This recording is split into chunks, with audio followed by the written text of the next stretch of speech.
पदार्थों और वस्तुओं को गिनने की बहुत सारी प्रचलित इकाइयाँ हमारे व्यवहारिक जीवन में मौजूद हैं। जैसे जोड़ा बोलते हैं तो एक जोड़ा का मतलब होता है 2, एक दर्जन का मतलब होता है 12, एक जिस्ता का मतलब होता है 24।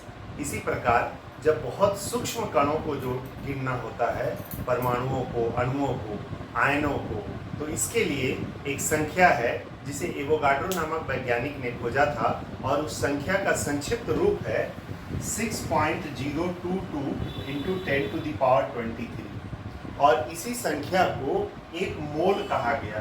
तो इस तरह से एक मोल गिनने की एक इकाई है, पदार्थों के कणों को गिनने की इकाई है, जिसमें संख्या का मान संख्या जो है, कणों की मात्रा जो है 6.022 इंटू 10⁻23 कहा गया। और इस संख्या को उस वैज्ञानिक के सम्मान में एवोगाड्रो संख्या भी कहा गया।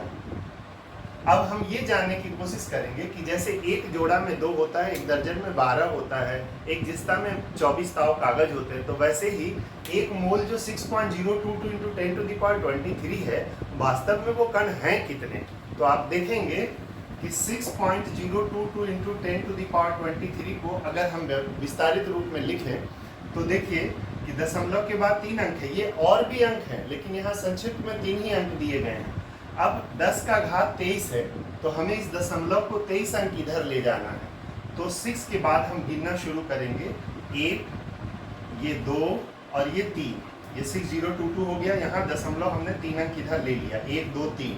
अब हमें 23 तक पहुँचाना है, तो 1, 2, 3, 4, 5, 6, 7, 8, 9, 10, 11, 12, 13, 14, 15, 16, 17, 18, 19, 20, 21, 22, 23।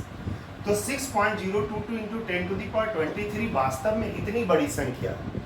और गिनती अगर हिंदी में आप पढ़े होंगे, जैसा हम शुरू करते हैं, इकाई, दहाई, सैकड़ा, हजार, 10,000, लाख, 10 लाख, करोड़, 10 करोड़, अरब, 10 अरब, खरब, 10 खरब, नील, 10 नील, पद्दुम, 10 पद्दुम, शंख, 10 शंख, महाशंख। उसके बाद गिनती ही खत्म हो जाती है। तो इतनी बड़ी संख्याओं को एक मोल कहा गया है।